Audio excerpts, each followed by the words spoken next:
Shqiptarët e Greqisë dhe Italisë do të jenë të parë që do të marrin fletët e votimit dhe do të kenë mundësi të votojnë më herët se të tjerët. Ndaj të dy liderët e partive kryesore në vend nuk humbasin kohë që të rifreskojnë premtimet e tyre përpara diasporës. Kreu i Partisë Socialiste Edi Rama dhe kreu i Partisë Demokratike Sali Berisha, takimet e para me diasporën në kuadër të fitores për zgjedhjet e 11 majit do i zhvillojnë në veri të Italisë për të bindur emigrantët që t'i votojnë ata.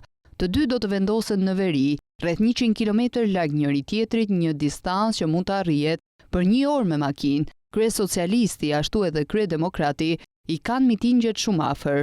Rama do të takojë emigrantët në Milano, ndërsa Berisha do të takojë mbështetësit e tij në Brescia. Pakot e para zgjedhore do të mbërrinë në postë në fillim me 2 vendet më të afërta fqinje.